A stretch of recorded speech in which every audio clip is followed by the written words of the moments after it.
Pemirsa, meski kisru politik dalam negeri masih berlanjut, IHSG justru mampu mencetak rekor untuk kedua kalinya tahun ini. Seluruh sektor menguat dan investor asing mencatatkan net buy lebih dari 1 triliun rupiah. Lantas sentimen apa yang mendorong rekor IHSG dan saham-saham apa saja yang layak Anda koleksi esok hari? Maksud kami pekan depan. Kita akan membahasnya bersama analis senior BNI Securities Andri Zakaria. Selamat malam Pak Andri. Pak Andri, hari ini IHSG mencetak rekor lagi dan ini menguat 62 poin begitu ya. Menurut Anda apa yang memicu penguatan tersebut? Sebenarnya banyak faktor juga karena globalnya juga lagi naik kan Wall Street juga kemungkinan bisa mencetak rekor tertinggi lagi dan juga sebenarnya lebih fokus ke sektor perbankan ya karena isu-isu merger antara Mandiri, Bank BNI dan juga Bank BTN ini yang memicu aksi jual yang cukup memberikan kontribusi kepada indeks untuk mencetak rekor tertinggi dan ini diikuti oleh spekulasi juga saham-saham properti dan konstruksi juga ya karena spekulasi nanti di tanggal 17 Februari ini kemungkinan Bank Indonesia akan memotong suku bunga ya 20 basis point. Ini juga memberikan katalis positif juga untuk indeks untuk bergerak menuju ke 5.400 ya. Oke, bagaimana dengan sentimen bursa Amerika yang ditutup menguat? Apakah ini juga berpengaruh menurut Anda? Ya, pasti berpengaruh ya karena juga regional pun juga masih melihat data tenaga kerja hari ini kan yang ternyata hari ini kalau lihat tadi datanya tenaga kerja Amerika juga employment-nya naik ke 5,7 dan juga November payroll-nya di atas ekspektasi, jadi saya pikir juga bisa memberikan data positif juga untuk Wall Street nanti untuk hari ini. Dan kemarin itu kan PDB kita sempat menurun, berarti ini PDB kita tidak berpengaruh, bahkan IHSG malah menguat dan membuat rekor hari ini, begitu ya? Ya, kalau lihat memang yang sebenarnya kan kalau dilihat di Indonesia ini naik itu bukan karena fundamental ya, memang karena inflow ya.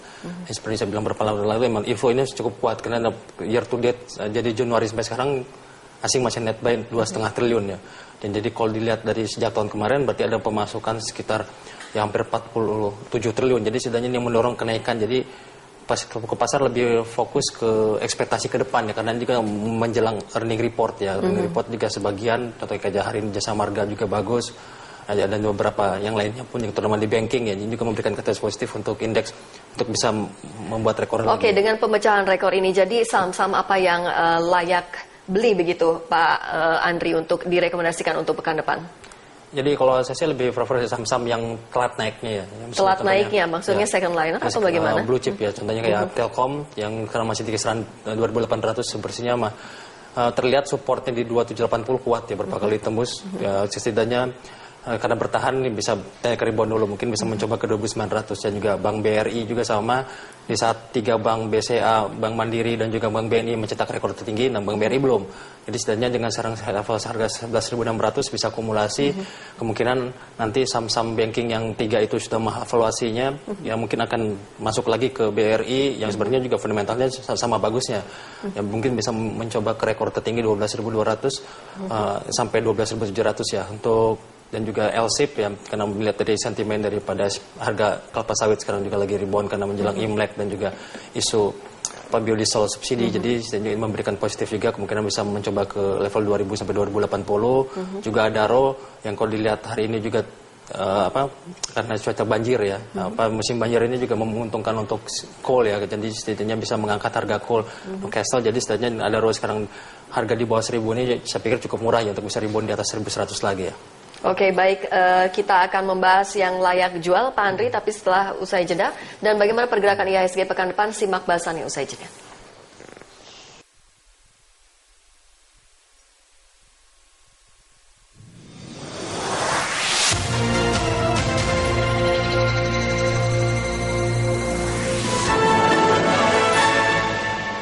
Sambut Hari Raya dengan diskon fantastis 10% hingga 70% untuk semua produk tanpa kecuali.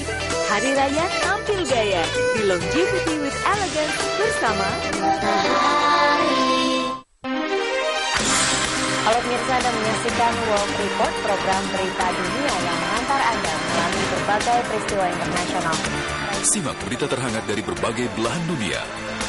Warga kulit hitam memicu protes besar-besaran di sejumlah wilayah. Pertempuran antara kelompok ISIS dan pasukan Kurdi masih terus berlangsung untuk kerjasama apapun dengan Amerika Serikat. World Report, jendela informasi dunia Anda. Terima kasih atas perhatian Anda dan sampai jumpa. World Report. setiap hari pukul 22:30 waktu Indonesia Barat. Every diamond is once undiscovered, but only one of them has an exquisite beauty.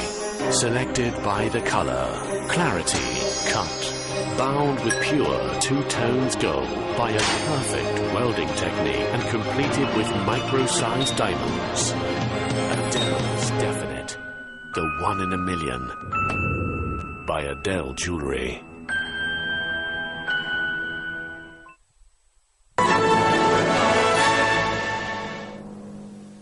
Ya, terima kasih Anda masih bersama Money Report dan kita lanjutkan dialog analisis kita bersama Pak Andri Zakarias. Pak Andri, tadi Anda sudah menyebutkan saham yang layak beli dan sekarang saham yang layak jual. Ini apa saja Pak Andri? Ya, aku lihat Unilever ya. Unilever fundamentalnya termasuk yang termahal di dunia ya untuk basic consumer, dan juga sekarang PR mungkin sudah lebih dari 50 kali ya.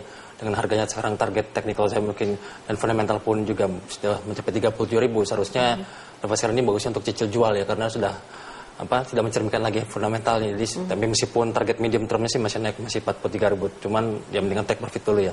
Dan juga Bank Mandiri juga, karena lebih kecenderungan sih karena pasar sudah mendiskon good news ini karena isu merger. Saya pikir ya 11.300 sampai 11.450 mendingan untuk take profit dulu. Dan juga untuk saham Waskita juga sama, selama dia masih di bawah 18.90, jadi saya pikir kecenderungan ada potensi naik pun untuk jual ya. Karena juga value sudah mahal, karena kenaikannya juga hampir 30% ya dalam 1 bulan terakhir ini. Dan juga yang terakhir juga saham MPPA ya. MPPA juga masih konsolidasi, saya pikir juga masih di bawah 3.900, ya saya pikir koreksi normal aja ya 4 saham ini. Jadi untuk jangka pendek take profit, tapi kalau untuk jangka menengah bisa ketika koreksi bisa akumulasi lagi. Oke, jadi yang harus layak jual ini ada Unilever, Mandiri, Waskita, dan MPPA begitu ya. Bagaimana dengan prediksi IHSG untuk pekan depan? Apakah masih bisa mempertahankan rekornya atau bagaimana? Ya, saya pikir masih bisa mencoba kenaikannya. Boleh mencoba. Berarti ada rekor baru maksudnya? Ya, rekor lagi? Ya, ada rekor lagi, tapi ya itu masih rawan profit taking. Jadi hati-hati karena 5.400 itu strong resist. Jadi seharusnya itu bisa balik lagi ke 5.200-an lagi. Jadi setidaknya ya hati-hati untuk saham-saham sudah volatile mahal, karena kan kenaikan indeks saat ini kan cuma ditopang oleh beberapa sektor, tidak seluruh sektor. Jadi cuma didukung oleh inflow. Ya saya pikir juga saham-saham yang sudah mahal lebih baik dilakukan hasil profit taking. Oke, selain sentimen yang tadi Anda sebutkan, barangkali ada data yang perlu dicermati untuk pekan depan. Ya, semestinya data yang paling penting hari ini. Jadi data kerja payroll sebenarnya tidak begitu bagus untuk emerging market ya, karena ini memicu spekulasi kenaikan suku bunga The Fed lebih cepat ekspektasi. Jadi saya pikir sih Senin atau Selasa kenaikan pun juga untuk profit taking. Jadi resistnya masih 5373 sampai dengan 5400 ya untuk sell on strength ya untuk indeks kita ya. Oke, baik. Terima kasih atas analisa Anda, Pak Andri. Ya, sampai di sini kebersamaan kita dalam Money Report. Anda bisa mengakses informasi bisnis terkini di website kami di Berita 1.